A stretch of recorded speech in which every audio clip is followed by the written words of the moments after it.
नमस्ते, मैं चंद्रशेखर आप सभी को मैं अपने चैनल डिलीजेंट एकेडमी में स्वागत करता हूं। हम लोग बिहार एसएससी के लिए एक मैथ का सीरीज स्टार्ट किए थे, जिसमें हम लोग प्रत्येक दिन बिहार एसएससी में आए हुए मैथ का प्रीवियस क्वेश्चन और उस पर आधारित मैथ का क्वेश्चन कर रहे हैं। चलिए आज उस सीरीज में हम लोग आगे की तरफ चलते हैं। इससे पहले अगर आप मेरे चैनल पर नए हो तो चैनल को सब्सक्राइब कर लें और बेल आइकन को प्रेस करना बिल्कुल ना भूलें, ताकि आपको सबसे पहले लेटेस्ट नोटिफिकेशन मिलता रहे। चलिए अब हम लोग क्वेश्चन की तरफ चलते हैं। देखिए हमारा क्वेश्चन क्या दिया हुआ है। हमारा क्वेश्चन है अविनाश का मासिक वेतन 50,000 रुपया है और उसका मासिक व्यय 18,000 रुपया है। राधा का मासिक वेतन 60,000 रुपया है और उसका मासिक व्यय 24,000 रुपया है। राधा की बचत और अविनाश की बचत का अनुपात ज्ञात करें। हमसे पूछ के राधा की बचत और अविनाश की बचत का अनुपात पूछ रहे हैं। अब देखिए हमें क्वेश्चन में दोनों का इनकम और दोनों का एक्सपेंडिचर दिया है, तो हम यहां से दोनों के सेविंग का रेशियो निकाल सकते हैं। हमसे पूछ रहे हैं राधा और अविनाश के बचत का रेशियो पूछ रहे हैं। अब देखिए राधा का इनकम कितना दिया, राधा का इनकम दिया 60,000 रुपया। राधा का इनकम कितना दिया 60,000 रुपया, जिसमें से राधा खर्च कितना कर रही है, जिसमें से राधा खर्च कर रही है 24,000 रुपया। राधा खर्च कितना कर रही है 24,000 रुपया। तो देखिए यहां से हमारा क्या निकल के जाएगा, इनकम में से अगर हम एक्सपेंडिचर माइनस करेंगे तो यहां से हमारा क्या निकल के जाएगा, इनकम में से एक्सपेंडिचर माइनस करेंगे तो यहां से हमारा निकल के जाएगा सेविंग। अब देखिए हमें क्वेश्चन में अविनाश का इनकम कितना दिया, अविनाश का इनकम दिया 50,000 रुपया। अविनाश का इनकम दिया 50,000 रुपया और अविनाश का एक्सपेंडिचर कितना दिया 18,000 रुपया दिया। तो देखिए इनकम में से एक्सपेंडिचर माइनस करेंगे तो यहां से हमारा क्या निकल के जाएगा, सेविंग निकल के जाएगा। अब देखिए 60,000 में से 24,000 माइनस करेंगे तो ये हमारा क्या हो जाएगा, 60,000 में से 24,000 माइनस करेंगे तो ये हमारा हो जाएगा 36,000। ये हमारा क्या हो जाएगा 36,000 इज टू। अब देखिए 50,000 में से 18,000 माइनस करेंगे तो ये हमारा क्या हो जाएगा, 50,000 में से 18,000 माइनस करेंगे तो ये हमारा हो जाएगा 32,000। अब देखिए यहां से राधा का जो है सेविंग क्या निकल के आएगा 36,000 रुपया और अविनाश का सेविंग क्या निकल के आएगा 32,000 रुपया। तो हम यहां से रेशियो निकालेंगे तो यहां से हमारा 3 जीरो से 3 जीरो कट जाएगा। अब देखिए अगर हम इसे 4 से काट लें तो 36 4 से कितने बार में जाएगा 9 बार में और 32 4 से कितने बार में जाएगा 8 बार में। यानी यहां से दोनों के सेविंग का रेशियो क्या निकल के गया 9:8 निकल के गया। हमारा आंसर क्या निकल के गया 9:8 निकल के गया। चलिए क्वेश्चन समझ में आ गया होगा, नेक्स्ट क्वेश्चन पे चलते हैं। क्वेश्चन क्या दिया हुआ है, हमारा क्वेश्चन एक बर्तन में अम्ल और जल का 32 लीटर बिलियन है, जिसमें अम्ल और जल का अनुपात 5:3 है। जब बर्तन में से 12 लीटर बिलियन निकाल लिया जाता है और बर्तन में 7 से 1/2 लीटर जल मिला दिया जाता है तो परिणामी बिलियन में अम्ल और जल का अनुपात क्या होगा। हमसे पूछ के रहे परिणामी बिलियन में अम्ल और जल का रेशियो पूछ रहे हैं। अब देखिए हमें क्वेश्चन में टोटल बिलियन कितना दिया 32 लीटर दिया। टोटल बिलियन कितना दिया 32 लीटर दिया। टोटल बिलियन कितना दिया 32 लीटर दिया, जिसमें हमें अम्ल और जल का रेशियो दिया।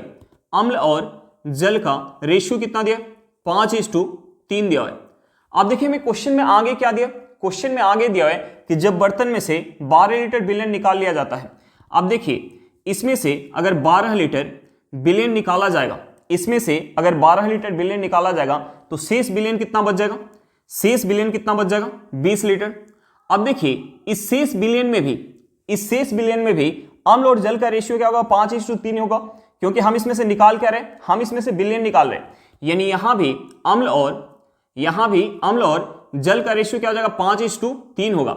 अब देखिए यहां टोटल बिलियन है कितना, यहां टोटल बिलियन है 20 लीटर, जिसमें अम्ल और जल का रेशियो कितना 5:3 है। अब देखिए हमने यहां मान लिया कि 5 यूनिट अम्ल है तो 3 यूनिट क्या होगा जल होगा। यानी यहां से टोटल बिलियन कितना होगा 8 यूनिट और यहां बिलियन टोटल है कितना 20 लीटर। यानी इस 8 यूनिट का वैल्यू कितना है 20 लीटर है। इस 8 यूनिट का वैल्यू 20 लीटर है तो हम यहां से 1 यूनिट का वैल्यू निकाल सकते हैं। 1 यूनिट का वैल्यू कितना हो जाएगा, हम इसे अगर 8 से काटेंगे तो ये 8 से कितने बार में जाएगा, ये 8 से 2.5 बार में जाएगा। यानी 1 यूनिट का वैल्यू क्या निकल के आ गया 2.5 लीटर निकल के आ गया। अब देखिए हमें 1 यूनिट का वैल्यू पता चल गया तो हम यहां से 5 यूनिट और 3 यूनिट का वैल्यू निकाल सकते हैं। यानी यहां से अम्ल और जल का हम मात्रा निकाल सकते हैं। अब देखिए अम्ल है कितना 5 यूनिट, 1 यूनिट का वैल्यू कितना है 2.5 लीटर, तो 5 यूनिट का वैल्यू कितना हो जाएगा 12.5 लीटर हो जाएगा, 12.5 लीटर हो जाएगा। और जल है कितना 3 यूनिट, 1 यूनिट का वैल्यू 2.5 लीटर है तो 3 यूनिट का वैल्यू कितना हो जाएगा 7.5 लीटर हो जाएगा। अब देखिए जो हमारा शेष बिलियन है उसमें हमें अम्ल और जल पता चल गया कि अम्ल है कितना 12.5 लीटर और जल है कितना 7.5 लीटर।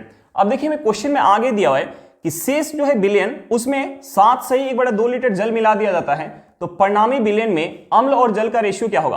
तो देखिए 7 सही 1/2 लीटर को हम क्या लिख सकते हैं 7.5 लीटर, यानी हम इसमें 7.5 लीटर अगर जल और मिला देंगे तो जल कितना हो जाएगा, जल हो जाएगा 15 लीटर। जल कितना हो जाएगा 15 लीटर। तो हम यहां से अम्ल और जल का रेशियो निकालेंगे तो देखिए अम्ल कितना है 12.5 लीटर, जल कितना है 15 लीटर। अब देखिए हम यहां से दशमलव हटाएंगे तो यहां एक हमारा 0 आ जाएगा। हम इसे अगर 25 से काटेंगे तो ये 25 से कितने बार में जाएगा, ये 25 से जाएगा, यहां से हमारा रेशियो क्या हो जाएगा, यहां से हमारा रेशियो हो जाएगा, ये 25 से जाएगा 5 बार में और 150 25 से जाएगा 6 बार में। यानी यहां से हमारा परिणामी मिश्रण में अम्ल और जल का रेशियो क्या निकल के आ गया 5:6 निकल के आ गया। हमारा आंसर क्या निकल के आ गया 5:6 निकल के आ गया। चलिए क्वेश्चन समझ में आ गया होगा, नेक्स्ट क्वेश्चन पे चलते हैं। देख हमारा क्वेश्चन क्या दिया हुआ है, हमारा क्वेश्चन है दो संख्याओं का अंतर उनके योग का 15% है, छोटी और बड़ी संख्या का अनुपात ज्ञात करें। हमसे पूछ के रहा है छोटी और बड़ी संख्या का अनुपात पूछ रहे। तो देखिए हमने मान लिया कि एक संख्या 1 से और दूसरी संख्या y है, जहां x जो है y से बड़ा है।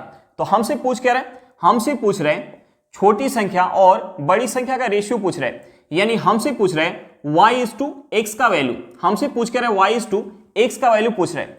अब देखिए हमें क्वेश्चन में क्या दिया, हमें क्वेश्चन में दिया कि दो संख्याओं का अंतर उनके योग का 15% है, यानी हम यहां से लिख सकते हैं x minus y equal to x plus y का 15%। अब देखिए यहां से ये दोनों क्या होगा बराबर होगा। हम इसे अगर काट ले 5 से तो ये 5 से कितने बार में जाएगा 3 बार में। इसे अगर 5 से काटेंगे तो ये 5 से जाएगा 20 बार में। अब देखिए हम यहां से क्रॉस गुना करेंगे तो ये हमारा हो जाएगा 20x minus 20y equal to, हम इसमें अगर 3 से गुना करेंगे तो ये हमारा हो जाएगा 3x प्लस 3y। अब देखिए इस माइनस 20y को अगर हम इस साइड लेके आएंगे तो हमारा माइनस में तो प्लस में हो जाएगा, और इस 3x को अगर हम इस साइड लेके आएंगे तो हमारा प्लस में तो माइनस में हो जाएगा। यानी 20x में से अगर हम 3x माइनस करेंगे तो ये हमारा क्या हो जाएगा 17x हो जाएगा। उसके बाद हम इस 20y को इस साइड लेंगे तो हमारा माइनस में तो प्लस में हो जाएगा, यानी 20y में अगर 3y ऐड करेंगे तो ये हमारा क्या हो जाएगा, ये हमारा हो जाएगा 23y। अब देखिए यहां से x बटा y इक्वल टू हम क्या लिख सकते हैं, x बटा y इक्वल टू लिख सकते हैं 23 बटा 17 लिख सकते हैं, 23 बटा 17। और हमसे पूछ रहे हैं y/x का वैल्यू। तो देखिए हम यहाँ x इक्वल टू मान लेते हैं 23 और y इक्वल टू मान लेते हैं 17। तो यहां से हमारा y/x इक्वल टू क्या हो जाएगा, y/x इक्वल टू हो जाएगा 17:23। हमारा आंसर क्या निकल के आ गया, हमारा आंसर निकल के आ गया 17:23। चलिए क्वेश्चन समझ में आ गया होगा, नेक्स्ट क्वेश्चन पे चलते हैं। देख हमारा क्वेश्चन क्या दिया हुआ है, हमारा क्वेश्चन है कक्षा में कुल विद्यार्थियों की संख्या में से लड़कियों की संख्या 83 से 1/3% है और शेष लड़के हैं। यदि इस कक्षा में 60% लड़के और 80% लड़कियां उपस्थित है तो कक्षा में कुल विद्यार्थियों में से कितने प्रतिशत अनुपस्थित है। अब देखिए हमें क्वेश्चन में क्या दिया, हमें क्वेश्चन में दिया कि कुल विद्यार्थियों की संख्या में से लड़कियों की संख्या 83 से 1/3% है। लड़कियों का संख्या कितना दिया, लड़कियों का संख्या दिया हुआ है 83 सही 1/3%। तो देखिए 83 से 1/3% को हम क्या लिख सकते हैं, हम लिख सकते हैं 250/3%। हम क्या लिख सकते हैं 250/3%। अब देखिए हम इसे अगर फ्रैक्शन में चेंज करेंगे तो ये हमारा क्या हो जाएगा, ये हमारा हो जाएगा 5/6। यानी कुल विद्यार्थी की संख्या का 5/6 लड़की का संख्या होगा। तो हम यहां कुल विद्यार्थी की संख्या कुछ मान लेते हैं। अब देखिए हम यहां कुल विद्यार्थी की संख्या क्या माने ताकि हमारा क्वेश्चन आसानी से बन जाए, तो उसके लिए हम 6 का मल्टीपल कुल विद्यार्थी की संख्या मान लेते हैं। तो देखिए हमने मान लिया कि कुल विद्यार्थी की संख्या 600 है, हमने मान लिया कि कुल विद्यार्थी की संख्या 600 है। अब देखिए 600 में से लड़की का संख्या कितना होगा, लड़की का संख्या होगा 5/6। तो देखिए 600 का अगर हम 5/6 निकालेंगे तो ये हमारा कितना हो जाएगा 500। यानी 600 में से 500 लड़की होंगी, शेष लड़के होंगे, यानी लड़का का संख्या कितना हो जाएगा 100 हो जाएगा। अब देखिए हमें क्वेश्चन में दिया हुआ है, क्वेश्चन में देखिए 60% लड़के जो हैं वो उपस्थित है और 80% लड़कियां जो है वो उपस्थित है। यानी कितने जो है लड़के अनुपस्थित है, कितने लड़के अनुपस्थित है 40% लड़के जो है वो अनुपस्थित है और 20% लड़कियां जो है वो अनुपस्थित है। तो देखिए हम यहां से अनुपस्थित का संख्या निकाल सकते हैं। अब देखिए 500 का अगर हम 20% निकालेंगे, 500 का 20% निकालेंगे तो ये हमारा कितना हो जाएगा, ये हमारा हो जाएगा 100, और 100 का अगर हम 40% निकालेंगे तो ये हमारा कितना हो जाएगा 40, हम इसे ऐड करेंगे तो ये हमारा कितना हो जाएगा 140। यानी टोटल जो है 600 में से 140 विद्यार्थी जो होंगे वो अनुपस्थित होंगे, और हमसे पूछ कर अनुपस्थित का प्रतिशत पूछ रहे हैं। यानी 140 विद्यार्थी अनुपस्थित हैं, कितने में से, टोटल 600 में से, गुने 100 करेंगे तो यहां से हमारा प्रतिशत निकल के आ जाएगा। अब देखिए यहां से 2 जीरो से हमारा 2 जीरो कट जाएगा, हम इसे अगर 2 से काटेंगे तो ये 2 से जाएगा 70 बार में, ये 2 से चला जाएगा 3 बार में, यहां से हमारा क्या निकल के आ गया, यहां से हमारा निकल के आ गया 70/3%। अब देखिए हम इसे क्या लिख सकते हैं, हम इसे लिख सकते हैं 23 सही 1/3%। हमारा आंसर क्या निकल के आ गया, हमारा आंसर निकल के आ गया 23 सही 1/3%। चलिए क्वेश्चन समझ में आ गया होगा, नेक्स्ट क्वेश्चन पे चलते हैं। देखिए हमारा क्वेश्चन क्या दिया हुआ है, हमारा क्वेश्चन है किसी वस्तु को एक निश्चित मूल्य पर बेचा जाता है, यदि उस वस्तु को इस मूल्य के 80% पर बेचा जाता तो 10% की हानि होती, यदि वस्तु को उसके वास्तविक विक्रय मूल्य पर बेचा जाता है तो लाभ प्रतिशत क्या होगा। हमसे पूछ के रहा है, लाभ प्रतिशत पूछ रहा है। अब देखिए मैं क्वेश्चन में क्या दिया हुआ है कि वस्तु को जो है निश्चित मूल्य पर बेचा जाता है, और उस वस्तु को अगर उसके मूल्य के 80% पर बेचा जाता तो 10% की हानि होती। अब देखिए मूल्य के 80% पर बेचा जाएगा, यानी डिस्काउंट कितना दिया जाएगा, डिस्काउंट दिया जाएगा 20% का, डिस्काउंट दिया जाएगा 20% का, तो उसे 10% की हानि होगी। तो हम इसे दूसरे शब्द में बोल सकते हैं कि उसे जो है -10% का प्रॉफिट होगा। अब देखिए एक हमारा कंसेप्ट होता है MP/CP equal to 100 plus profit percent बटा 100 minus discount percent, 100 minus discount percent. अब देखिए हमें डिस्काउंट परसेंट और प्रॉफिट परसेंट पता है, तो हम यहां से एमपी और सीपी का रेशियो निकाल सकते हैं। यहां से हमारा हो जाएगा 100 माइनस 10 बटे 100 माइनस 20।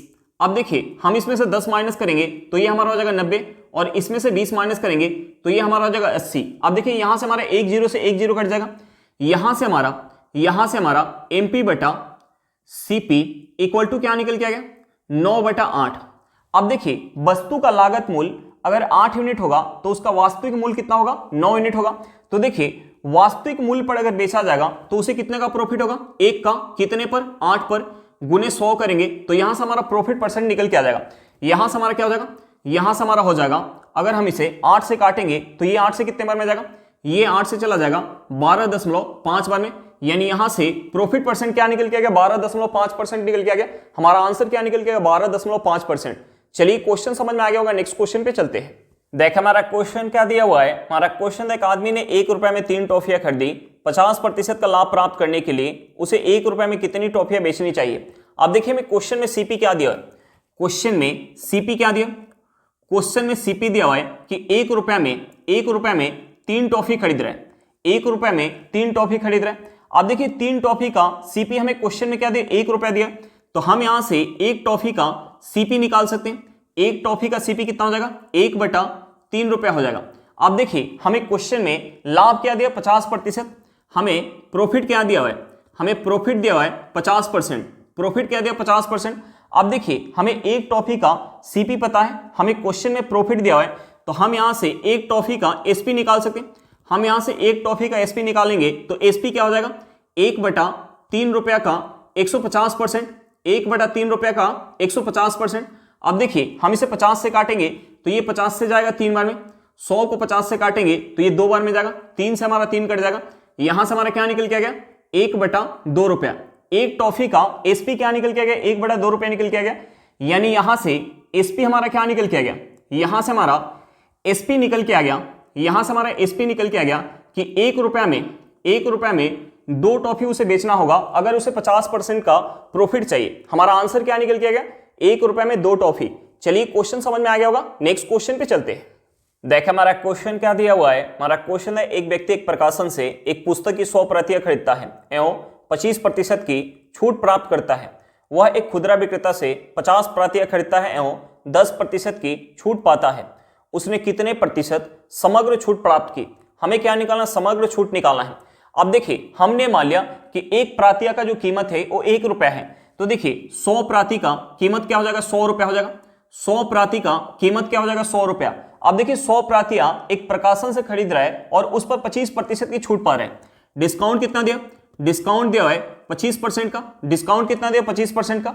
अब देखिए एक खुदरा विक्रेता से 50 प्रातिया खरीद रहा है, तो देखिए 50 प्रातिया का मूल्य क्या हो जाएगा, 50 रुपया हो जाएगा, और उस पर जो है 10% का डिस्काउंट पा रहे हैं। अब देखिए 100 पर अगर 25% का डिस्काउंट मिलेगा तो डिस्काउंट कितना हो जाएगा, डिस्काउंट हो जाएगा 25 रुपए का। डिस्काउंट कितना हो जाएगा, 25 रुपए का। और 50 पर 10% का डिस्काउंट मिलेगा तो डिस्काउंट कितना हो जाएगा, डिस्काउंट कितना हो जाएगा, डिस्काउंट हो जाएगा 5 रुपए का। डिस्काउंट कितना हो जाएगा, 5 रुपए का। अब देखिए उसे टोटल जो है डिस्काउंट कितना मिल रहा है, 25 रुपया प्लस का 5 रुपया, यानी 30 रुपया का डिस्काउंट मिल रहा है। 30 रुपया का डिस्काउंट मिल रहा है कितने पर, कितने पर, 150 रुपए पर। कितने पर, 150 रुपए पर। गुने 100 करेंगे तो उसका समग्र डिस्काउंट निकल के आ जाएगा। अब देखिए ये 30 से कितने बार में जाएगा, 5 बार में। 5 से 100 कितने बार में जाएगा, 20 बार में। यहां से हमारा क्या निकल के आ गया, समग्र डिस्काउंट निकल के आ गया 20%। हमारा आंसर क्या निकल के आ गया, 20% निकल के आ गया। चलिए क्वेश्चन समझ में आ गया होगा, नेक्स्ट क्वेश्चन पे चलते हैं। देखिए हमारा क्वेश्चन क्या दिया हुआ है। हमारा क्वेश्चन एक धनराशि पर 8 वर्षों और 10 वर्षों के साधारण ब्याज का अंतर 200 रुपया है। अगर ब्याज की वार्षिक दर 10% है तो मूलधन कितना है। हमसे पूछ के रहा है, मूलधन पूछ रहा है। अब देखिए हमें क्वेश्चन में क्या दिया, हमें क्वेश्चन में 8 वर्ष और 10 वर्ष में प्राप्त साधारण ब्याज का अंतर दिया 200 रुपया, और हमें क्वेश्चन में क्या दिया, रेट ऑफ इंटरेस्ट दिया है। तो देखिए जब ब्याज साधारण ब्याज की दर से ब्याज काउंट होता है तो प्रत्येक साल हमें ब्याज क्या मिलता है, बराबर मिलता है। यानी पहले साल अगर हमें प्रिंसिपल का 10% ब्याज मिलेगा तो दूसरे साल में हमें प्रिंसिपल का 10% ही ब्याज मिलेगा। तो देखिए 8 साल में टोटल ब्याज कितना मिल जाएगा, 8 साल में टोटल ब्याज मिल जाएगा प्रिंसिपल का 80%। 8 साल में टोटल ब्याज कितना मिल जाएगा, प्रिंसिपल का 80%। और 10 साल में ब्याज कितना मिल जाएगा, प्रिंसिपल का 100%। 10 साल में ब्याज कितना मिल जाएगा, प्रिंसिपल का 100%। अब देखिए दोनों ब्याज का अंतर हमें क्वेश्चन में क्या दिया, 200 रुपया दिया। तो यहां अगर हम अंतर निकालेंगे तो यहां अंतर क्या निकल के आएगा, 20%। 20% का वैल्यू हमें क्वेश्चन में क्या दिया, 200 रुपया दिया। 20% का वैल्यू हमें क्वेश्चन में क्या दिया, 200 रुपया दिया, और हमसे पूछ के रहे मूलधन। तो देखिए मूलधन अपने आप में क्या होता है, 100%। अब देखिए हमें 20% का वैल्यू पता है तो हम यहां से 100% का वैल्यू निकाल सकते हैं। 100% का वैल्यू क्या हो जाएगा, इस 20 को अगर हमें 100 बनाना है तो हमें 5 से गुना करना होगा। अगर हम इस साइड 5 से गुना करें तो हमें इस साइड भी 5 से गुना करना होगा। अब देखिए 200 में अगर हम 5 से गुना करेंगे तो ये हमारा क्या हो जाएगा, 1000 रुपया। यानी यहां से प्रिंसिपल क्या निकल के आ गया, 1000 रुपया निकल के आ गया। हमारा आंसर क्या निकल के आ गया, 1000 रुपया निकल के आ गया। चलिए क्वेश्चन समझ में आ गया होगा, नेक्स्ट क्वेश्चन पे चलते हैं। देखिए हमारा क्वेश्चन क्या दिया हुआ है। हमारा क्वेश्चन एक राशि साधारण ब्याज पर 9 वर्ष में स्वयं की तिगुनी हो जाती है, ब्याज की वार्षिक दर ज्ञात कीजिए। हमसे पूछ के रेट ऑफ इंटरेस्ट पूछ रहा है। तो देखिए हमने मान लिया कि प्रिंसिपल जो हमारा है वो 100 रुपया है। हमने प्रिंसिपल को मान लिया 100 रुपया। तो देखिए हमें क्वेश्चन में दिया कि राशि जो है साधारण ब्याज पर 9 वर्ष में स्वयं की तिगुनी हो जाती है। यानी 9 वर्ष बाद अमाउंट कितना हो जाएगा, 9 वर्ष बाद अमाउंट कितना हो जाएगा, अमाउंट हो जाएगा इसका तिगुना। हम इसका तिगुना करेंगे तो ये हमारा कितना हो जाएगा, 300 रुपया। अब देखिए यहाँ जो है ब्याज कितना मिल रहा है, प्रिंसिपल 100 है, अमाउंट कितना है, 300 है। यानी यहाँ ब्याज कितना मिला है, 200 का। यहाँ ब्याज मिला है 200 का, और ब्याज जो है साधारण ब्याज के दर से काउंट हो रहा है। यानी एसआई कितना मिल गया, एसआई मिल गया 200 रुपए का। अब देखिए 200 रुपए का एसआई मिल रहा है कितने पर, 100 रुपए पर। यानी हम यहाँ से अगर एसआई को परसेंटेज में निकालेंगे तो ये हमारा कितना हो जाएगा, 200%। अब देखिए 200% का एसआई मिल रहा है, 200% का एसआई मिल रहा है कितने वर्ष में, 9 वर्ष में। और जब ब्याज एसआई के दर से काउंट होता है तो हमें प्रत्येक साल ब्याज क्या मिलता है, बराबर मिलता है। यानी पहले साल अगर हमें प्रिंसिपल का 8% ब्याज मिलेगा तो दूसरे साल भी हमें प्रिंसिपल का 8% ही ब्याज मिलेगा। तो देखिए अगर हम टोटल ब्याज प्रतिशत में समय से भाग देंगे तो हमारा क्या निकल के जाएगा, रेट ऑफ इंटरेस्ट निकल के आ जाएगा। यहां से हमारा रेट ऑफ इंटरेस्ट क्या हो जाएगा, 200/9%। अब देखिए हम इसे क्या लिख सकते हैं, हम इसे लिख सकते हैं 22 सही 2/9%। हमारा आंसर क्या निकल के आएगा, 22 सही 2/9%। चलिए क्वेश्चन समझ में आ गया होगा, नेक्स्ट क्वेश्चन पे चलते हैं। देखिए हमारा क्वेश्चन क्या दिया हुआ है। हमारा क्वेश्चन है 31,250 रुपए की धनराशि पर 12% प्रतिवर्ष की दर से 2 वर्षों के लिए चक्रवृद्धि ब्याज क्या होगा यदि ब्याज को प्रति 8 माह के बाद संयोजित किया जाता है।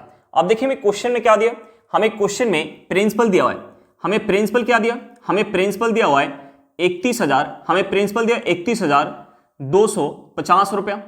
और हमें क्वेश्चन में क्या दिया, हमें क्वेश्चन में टाइम दिया है, हमें टाइम क्या दिया, हमें टाइम दिया 2 वर्ष का, हमें टाइम क्या दिया 2 वर्ष का दिया।